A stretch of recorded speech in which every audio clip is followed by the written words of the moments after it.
Hello, friends and classmates. My name is Ernesto Gonzalez, and today I'm going to be talking about my reaction regarding the article titled Body Rituals Among the Nacirema by Horace Minor. At first reading this article, it took me by surprise because of the very graphic and barbaric nature of the Nacirema. Thinking to myself, I wonder how would anyone allow themselves to be subjected to such things I'm about to describe. But what made me look back is how normal this was to them and accepting in their culture. One of the things that stuck out to me is their views and beliefs in the medicine man and how they believed in the healing powers of this person.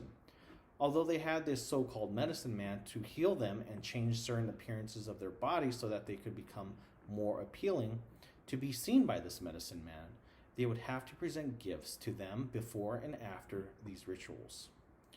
In this culture, the anthropologist explains an obsession with the human body and the beauty of perfection. The belief in magical medicines that could be used because of their magical healing powers.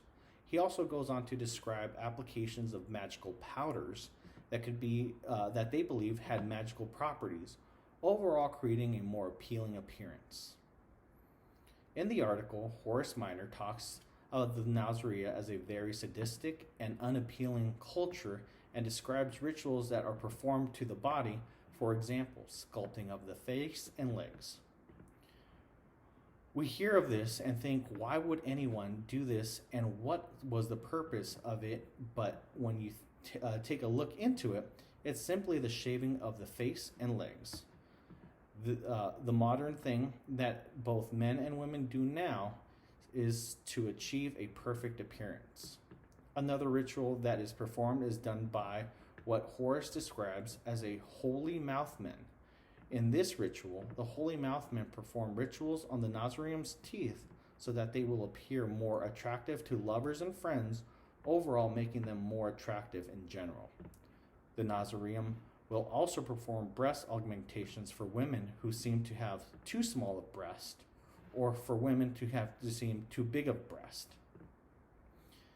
This was done in order to be more appealing to others and achieve the perfect form. Nacirema spelled backwards is American. Therefore, the description of this is that of the American culture. Americans use doctors and medicine in order to appeal to the American standard. Americans will go to plastic surgeons to change their appearance or to change something that they don't like about themselves.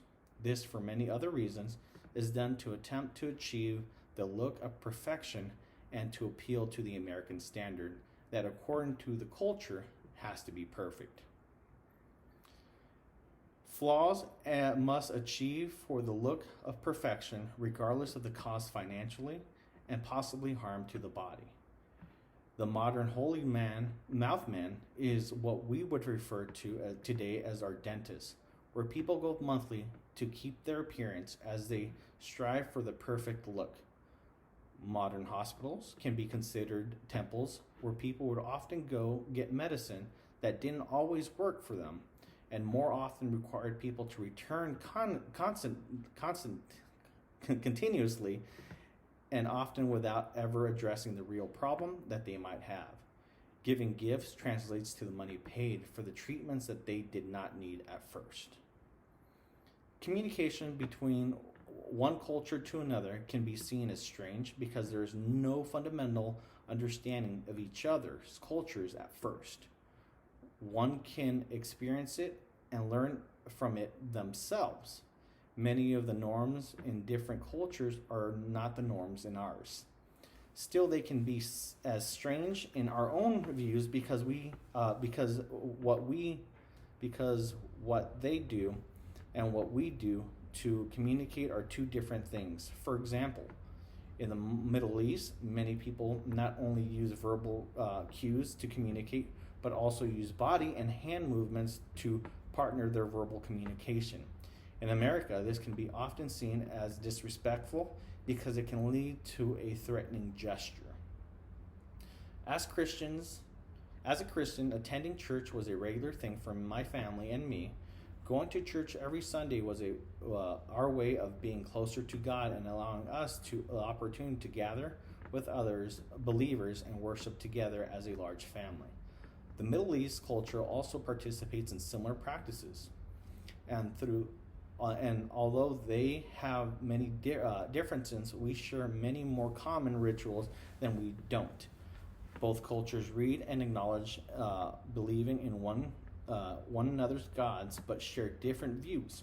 Both cultures have holy days that many times coincide with one another. Things have changed over time, where now, because of technology, we are able to communicate instantly and learn about each other's cultures and beliefs. In the past, we would still be able to learn about each other's cultures, but now we are able to jump online and research in real time and connect with someone from far away and have a real life conversation. The biggest change throughout our history is that it is no longer uncommon to see both Muslims and Christians worship in the same space and have fellowship with one another. It is beneficial to both the Christians and Muslim community as they have many things that we learn from one another.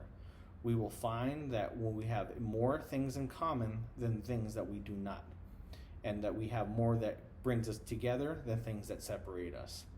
When it comes to the overall benefit, we can not just learn from one another, but we can also have a mutual understanding of each other and our own beliefs and respect. As stated in Good Vibes, Why Christians and Muslims Make Great Friends, when people talk about Christians and Muslims, they are inherited defining each other's grounds by their faith, which can lead to focus on religion differences instead.